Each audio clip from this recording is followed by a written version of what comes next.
नमस्कार, all India news मध्ये आपलं सहर्ष स्वागत. मी नजीर मुलानी, ऑल इंडिया न्यूज. नमस्कार, मुलानी ऑल इंडिया न्यूज मध्ये आपलं सर स्वागत आहे. मी आज या खातगुण या ठिकाणी आलो आहे. या देवस्थानी आणि खातगुण बाबा आपण पाहू शकता. माझ्या पाठीमागे पीरसाहेब राजे बागसवार देवस्थान ट्रस्ट. आणि ह्या ठिकाणचं ह्या देवस्थानचं रहस्य काय आहे ह्या सातारा जिल्ह्यामधलं, तर मी जाणून घेणार. यातले ग्रामस्थ आहेत इथले, इथे मुजेवर आहेत ते, जे इथले देखभाल करणारे आहेत. कशा प्रकारे ह्या ठिकाणी सर्व धर्माचे लोक येतात आणि ह्या दर्ग्याला मानले जाते. आपण पाहू शकता समोर बी कशा प्रकारे ताराबाई आणि मानाबाई यांचंही स्थान आहे. आपण पाहू शकता की त्या ठिकाणी आपण पाठीमागं ते पाहू शकता कशा प्रकारे आहेत. आपण जाणून घेऊया यांच्याबद्दल काय ह्या खातगुण बाबाचं रहस्य आहे. तर साहेब, आपलं नाव काय? माझं नाव शंकर बळीराम लावंड, रिटायर्ड मुख्याध्यापक म्हणून मी काम. अच्छा, मग ह्या ठिकाणचं जे पीरसाहेब राजे बागदेसवाले आहे ते जे खातगुण बाबा मानले जातात, तर काय रहस्य आहे? 12 महिने ह्या ठिकाणी लोक बोकड घेऊन एक न्याज करण्यासाठी येतात. तर ह्याबद्दलचं आणि ह्या ठिकाणी हिंदूच्या मार्फत सगळे केलं जातं. हे एक मोठं योगदान आहे. या ठिकाणी मस्जिद आहे. ह्या ठिकाणी सर्व लोकात मिळून आपण राहता आणि मुस्लिम बी तुमच्या संगती राहतो आणि तुम्ही मुस्लिम लोकांना सुद्धा घेऊन चालता. हे काय रहस्य आहे या ठिकाणचं? नमस्कार. पहिल्यांदा चांगला प्रश्न विचारला त्याबद्दल तुम्हाला धन्यवाद. एक पाहिलं की इथं हिंदू मुस्लिम ऐक्याचं प्रतीक म्हणून आपण संबंध महाराष्ट्रभर म्हणजे देशामध्ये एक विशिष्ट वेगळ्या पद्धतीचं या ठिकाणी कामकाज चालतं. आपल्या स्टेजच्या डाव्या बाजूला बघितलं तर पलीकडच्या बाजूला एक मसोबाचं मंदिर आहे, नाही त्याच्या पलीकडच्या बाजूला साठवाईचं मंदिर आहे. त्याच्या पलीकडे समोर असणाऱ्या ताराबाई मानाजीचा समाधी आहे आणि त्याच्यानंतर इकडे वेताळ मंदिर आहे अगदी दक्षिणेला. तर इथं अगदी पश्चिम बाजूला मस्जिद आहे, जिथं प्रार्थना स्थळ आहे. ते आपण मुस्लिमांचं प्रार्थना स्थळ असं कधीच म्हटलं नाही आणि म्हणणार पण नाही. एक वैशिष्ट्य आहे, हे मस्जिद बांधली ती हिंदूंनी बांधलेली आहे. हे जगातले जरा वेगळे पण आहे. आम्ही म्हणतो की इथं वेगळे पण आहे, ते हे वेगळे पण इथं आहे. याच्यासाठी इथं एक आगळा वेगळा उपक्रम हा वर्षानुवर्ष राबवला जातो. दुसरी गोष्ट आहे इथं की इथं एका जातीचे कुठलेच देवाला लोक येत नाहीत. म्हणजे हिंदू मुस्लिम 18 पगड जाती म्हणजे ब्राह्मण इथं पासून ते महार मांग चांबार अलुतेदार बलुतेदार बोलतो मी, ते सगळेच या ठिकाणी येतात आणि बाबांच्या चरणी लीन होतात. असं एक विशिष्ट कुठला धर्माचे विशिष्ट जातीचे म्हणून इथं कधी येत नाही. आणि 12 महिने 18 काय लोक येतात. असं काय की एकाच दिवशी वगैरे यात्रेच्याच वेळेला वगैरे असं काही येत नाही. कायम स्वरूपाने इथली यात्रा चालू असते. हे त्याचं इथलं वैशिष्ट्य. उरुसचा कशा प्रकारे उरुस होतो आणि किती दिवसाचा उरुस असतो तो? उरुसाचे दिवस असतात एकूण 4. एक पहिला दिवस असतो तो चुन्याचा असतो. चुन्या दिवशीचं वैशिष्ट्य खरं तर आमचे ट्रस्ट जे आहे ट्रस्टी, आम्ही सुरुवातीला एकदम लहान स्वरूपामध्ये तो भंडाऱ्याचा कार्यक्रम करत होतो. पण आज मात्र आमच्याकडं जवळजवळ इथल्या भंडाऱ्याचा जो कार्यक्रम आहे ते जवळजवळ 5 ते 6 हजार लोकांचा भंडाऱ्याचा कार्यक्रम. ओके. संबंध सगळ्या धर्मातल्या लोकांना या ठिकाणी महाप्रसाद म्हणून वाटप केलं जातं. आणि संध्याकाळी 8 ते रात्री 12 वाजेपर्यंत या महाप्रसादाचा कार्यक्रम चुन्याच्या दिवशी चाललेला असतो. असा मोठा प्रचंड स्वरूपात मध्ये चुन्याच्या. संदलच्या दिवशी विशेष सांगायचं म्हटलं तर मी मगाशी उल्लेख केला की पहिल्यांदा बाबांच्या चरणाला स्पर्श करताना हिंदू मराठा महार मांग मुस्लिम फकीर ब्राह्मण सुतार रामोशी या सर्व जातीचे लोक पहिल्यांदा त्यांना मान आपण देतो आणि सन्मानानं पहिल्यांदा त्यांच्या हस्ते बाबांच्या चरणावरती संदल चढवला जातो. तदनंतर मग बाकी सगळे भाविक असतात, त्याच्यानंतर संदल चढवतात. हे वेगळे पण हे वेगळं वैशिष्ट्य. एकच धर्माचे एकाच जातीचे वगैरे म्हणून आता अजिबात नाही. आणि वर्षानुवर्ष अखंडपणानं ते या गावातला जो ऐक्य आहे, ऐक्य हिंदू मुस्लिमांचं, ते मला वाटतं की माझ्या आजोबा नाही, पंजोबा पण असतील, की इथं येऊन सगळेजण एकत्र येतात, एकत्र. म्हणजे आजपर्यंत असा वाद विवाद वगैरे आमच्यात कधी झालेला नाही. भविष्य काळात पण बाबांच्या आशीर्वादाने कधी होणार नाही आणि त्याच्या पुढच्या काळात पण कधीच होऊ देऊ नको हीच बाबांच्या चरणी विनम्र प्रार्थना. हे ऐक्याचं हेच प्रतीक कायमस्वरूपानं राहायला पाहिजे, हीच आमची श्रद्धा आहे.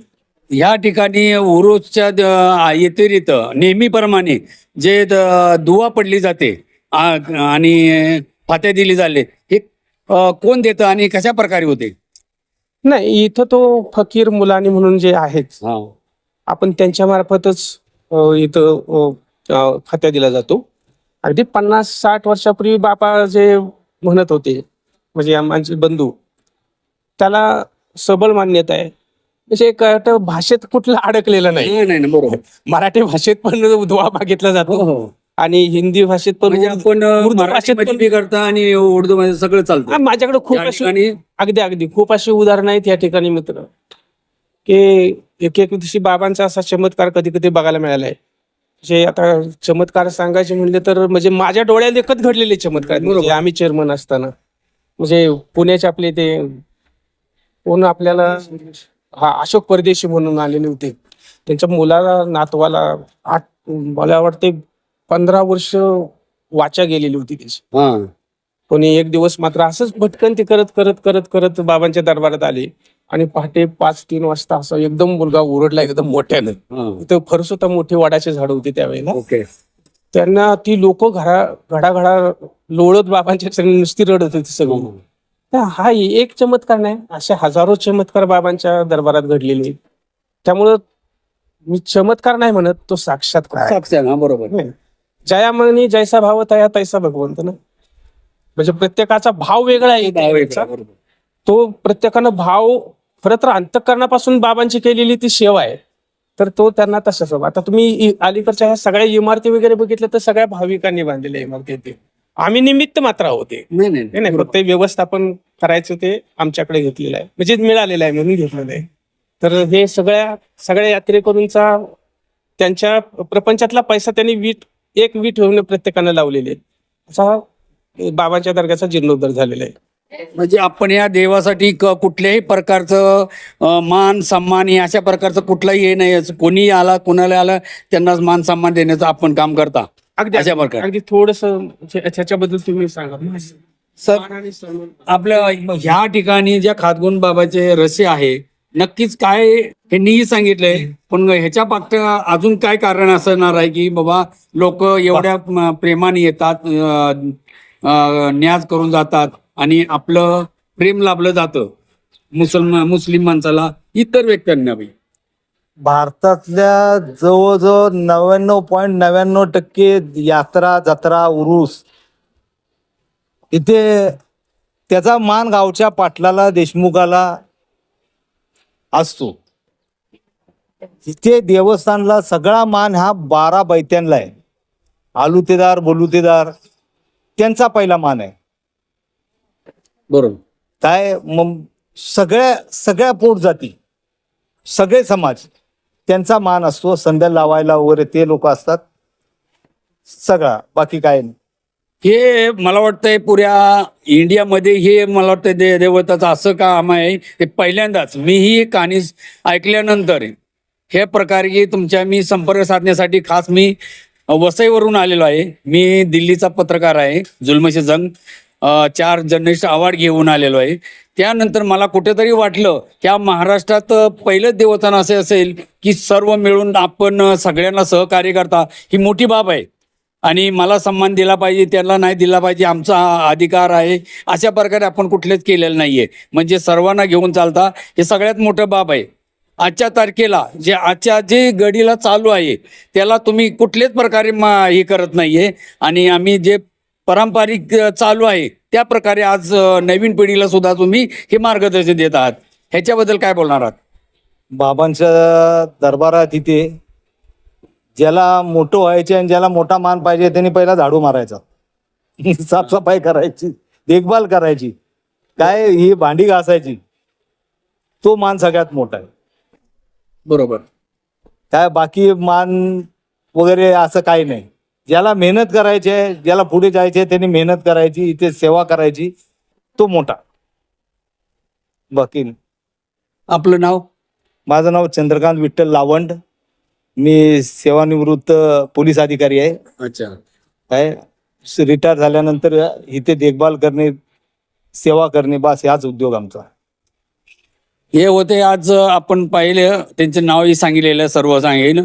आणि ह्या ठिकाणचं रहस्य काय आहे ही मी माझ्या चॅनलच्या माध्यमातून जे मुलानी ऑल इंडिया न्यूज वरून ही मी प्रक्षेपित करत आहे आणि जुलमशे जंग न्यूजपेपरच्या माध्यमातून जग जाहीर करणार आहे ऑल इंडियाला. तर खरोखरच ह्या ठिकाणी मान तालुका सातारा जिल्हा ह्या ठिकाण खटाव तालुक्यातील हे सातारा जिल्ह्यामधलं गाव आहे आणि हे खेडगाव आहे. हे मोठं गाव नाही आहे, तरी पण किती लोक कुठल्याही प्रकारे आली तरी या ठिकाणी उपाशी जात नाहीत, हेही मानलं जातं. ह्या दर्ग्याचं रहस्य हे आहे. आणि आपण समोर बघितलेलं आहे ते ताराबाई आणि मानाबाई, हे एक म्हणजे ह्या दर्ग्यामध्येही तेवढीच ह्यांचीच लोक, ह्यांच्यामुळेच दर्गा आज उपस्थित आहेत आणि चांगल्या प्रकारे हे बघितलं जातं. खरोखरच ह्या महाराष्ट्रात एक दैवत असेल तर हे खातगुण बाबा. हे सर्व बघण्यासाठी मी खास स्वतः आलेलो आहे. माझंही कुलदैवत असून मी स्वतः येत नाहीये, पण ह्यांची कुठेतरी मी ऐकलं आणि ह्याचं मी पूर्णपणे अभ्यास केल्यानंतर यांची मुलाखत घेण्यासाठी मी आलो आहे. खरोखरच हे दर्गा आणि ताराबाई आणि मानाबाई यांच्या आशीर्वादाने ह्यांना चांगलं संधी मिळालेली आहे. म्हणजे माणसानं जीवनात येऊन चांगलं काहीतरी करावं ते ह्यांच्या मार्फत त्यांना एक चांगलं योगदान मिळालं आहे आणि त्याचे त्यांनी मातीचं सोनं करतायत जनतेसाठी आणि देवासाठी. खरोखर ह्यांना मी धन्यवाद देतो. जय हिंद, जय महाराज.